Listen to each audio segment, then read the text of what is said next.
This channel represents every man who is disgusted with feminism and is sick of being villainized by feminists, possibly the most disgusting, bottom-feeding excuses for human beings the world has ever seen. I'm gonna say what I believe every man has suspected at one point in time, even if this suspicion was fleeting and repressed for all those that still submit to feminist agitprop and self-censor in order to keep up the feminist farce. If it wasn't for the ability to dispense sex, women would be utterly useless for the most part, and women would play no useful role in society whatsoever. Throughout history, it has been men that have carried the human race from the Stone Age to the Bronze Age, all the way up to the modern age, where we find ourselves legally binded to the burden of carrying women.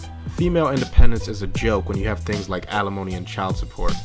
What capable, so-called independent group of people would use children as a means of stealing money that they did not work for?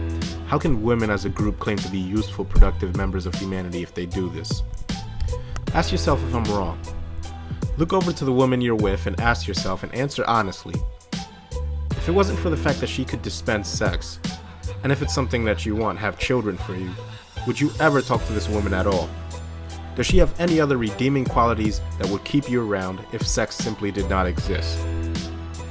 Let's face it, women never do much of anything other than depend on men. In the past 50 years of women claiming their independence from men amounts to nothing more than women using the government to make sure that men know we will have to keep on carrying them as we've done since the beginning of time, while they mock and ridicule us. So I'd simply ask the men listening to just stop supporting women in any way. Just stop it, and stop arguing with women.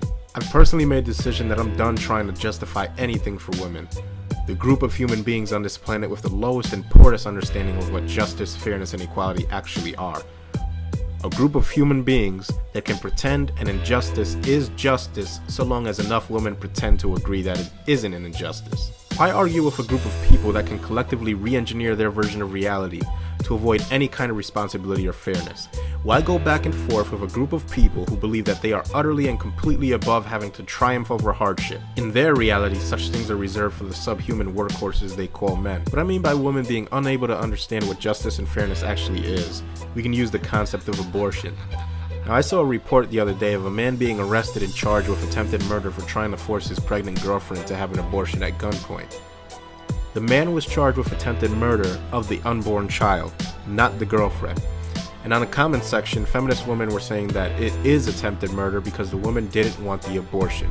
Yet a woman who wants the abortion does the exact same thing to an unborn child that a person forcing abortion on a woman does.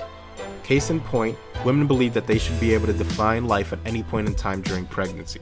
If at any point they feel an abortion will benefit them, they want to be able to define life at some later point in the pregnancy and go through with that abortion.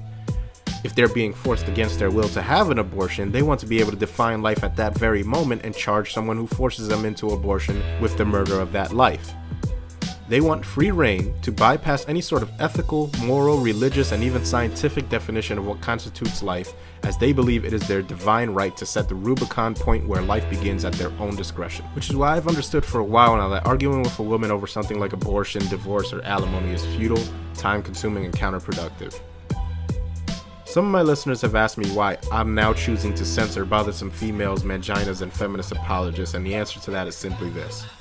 I'm tired of talking in circles with people who wish to delude and deflect until we're talking about nothing but triviality and nonsense. Now, it should be taken into account that I'm simply blocking these people from my channel for lack of a desire to explain to them how hypocritical they are, while these same people are going out of their way to flag my videos and report them as hate speech to YouTube in order to get them banned. And this once again illustrates my point that logic, fairness, or justice simply is not in the equation when dealing with feminists. So it's time that we move forward and understand that there is no reasoning with these people, and so now we have to turn our own attention to our own kind and what we men are doing to perpetuate the problem. So my videos from here on are going to address men for the most part and how we upkeep the system. Every man who has listened to our message and then has gone out and gotten married is an enemy of men's rights. Men who continue to fight in wars for countries that are deeply misandric are going to be called out. Men who spend money on females and celebrate emasculation holidays like Valentine's Day will be called out. Idiot PUAs who think calling themselves alpha males while jumping through hoops for women will be thoroughly discredited, classified, and exposed. There was a particularly enlightening comment from a subscriber named Sigma K9 which read as follows, and I quote, "None of the players or alphas encourage the shaming of women for their deplorable behavior and hypocrisies. They only want to get their panties wet, so they reward women by giving them what they want and shaming any male who refuses to play along.